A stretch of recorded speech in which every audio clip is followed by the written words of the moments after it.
Hola Antonio, muy buenas noches. Un día después sabemos ya los motivos por los que David Sánchez ha dejado su cargo, de que no sabe a qué se dedicaba, en fin, y que conocía poco porque no aparecía por el despacho, pero cobraba.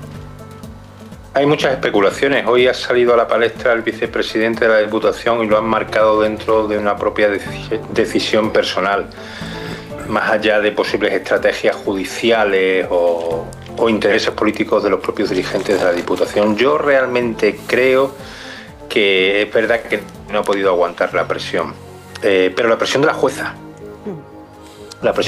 Beatriz Viesma, porque todos los que acudimos ese 9 de enero que vosotros citabais antes y que habéis recogido de forma espectacular en el vídeo resumen que habéis puesto de su intervención, a pesar de todo ello, eso se filtró día después porque las sesiones están siendo a puertas cerradas, la impresión general es que todo podría acabar en un mero reproche moral, ético, o incluso, si me apuráis, en el apartado administrativo, pero nunca en el penal. Esta es la teoría de su abogado, y aquello parecía que iba a ser un camino de rosas para él y para el resto de imputados, por cierto, que son hasta 9. Pero inesperadamente no es que diera carpetazo la jueza después de las primeras testificales de los propios imputados, de los testigos, sino que el auto de la semana pasada lo puso contra las cuerdas.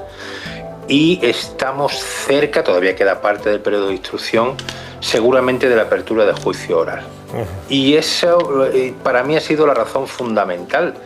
Sumémosle que la jueza sigue R con la investigación, que ha pedido nuevas diligencias para ver en qué forma, quiénes son esas dos personas, sobre todo una que viene de Moncloa, que le escribía 2 años antes al propio David cuando trabajaba en el área de presidencia de Moncloa en unidades de mensaje, términos como querido hermanito, y como pronto estaré allí y como pronto trabajaremos juntos.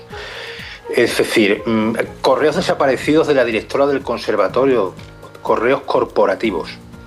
Y la jueza sigue es decir, no da el carpetazo, sino todo lo contrario. Entonces, todo lo que parecía un paseo militar, entiéndeseme la expresión, porque evidentemente sentarse delante de una jueza no es agradable para nadie, el testimonio contradictorio de los altos cargos, de los directores que subrayaban que ellos casi nunca tuvieron reuniones con él y que no necesitaban un alto puesto jerárquico que le diera instrucciones.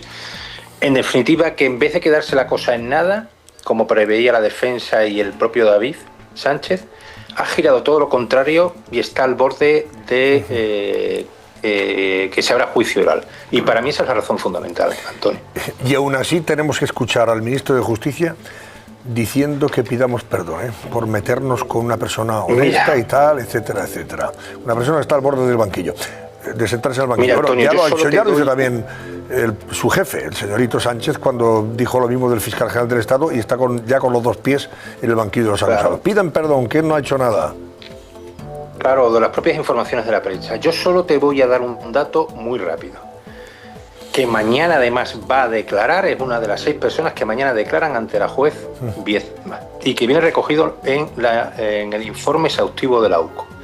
El primer partido político que denuncia en julio de 2017 esta situación no fue el PP, no fue Vox, que por entonces no estaba ni en Extremadura formado, fue Podemos, que llamó cacique o prácticas como una cacicada la situación, que dijo que fue nombrado a dedo. Seguramente no fuera el Podemos de hoy, no lo sé, pero mañana va a declarar el que fuera portavoz de Podemos en Extremadura, que es la primera organización política que denuncia públicamente en una rueda de prensa que esto ha sido una cacicada, que el proceso de selección del concurso ha sido oscuro y que le han dado la plaza a dedo.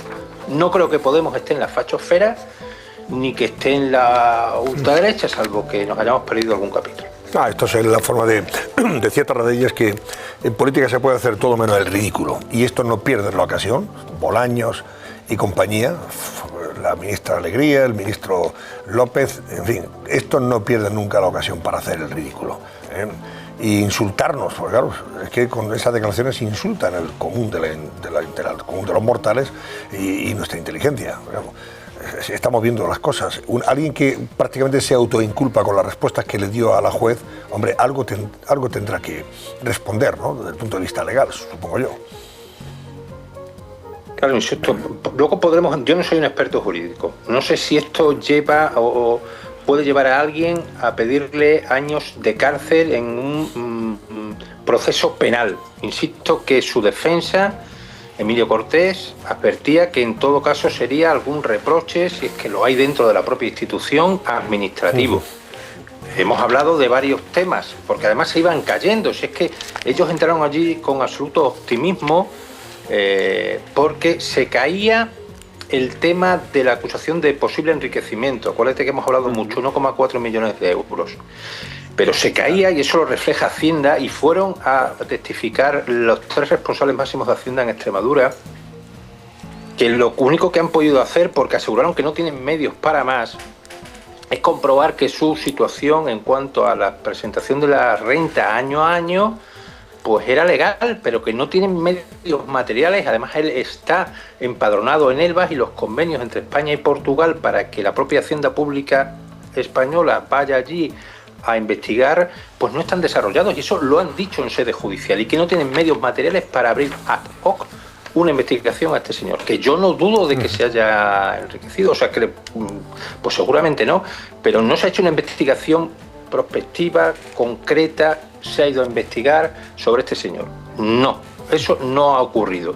Pero por ahí había una cierta satisfacción en la defensa, porque esa parte, el enriquecimiento, es verdad que se caía porque no se ha podido investigar. Eso por una parte. La segunda parte, ¿era legal o había algún reproche de Hacienda para que uno viva en Elvas, es decir, en Portugal, y esté cobrando una nómina y más del erario público en España, en Portugal?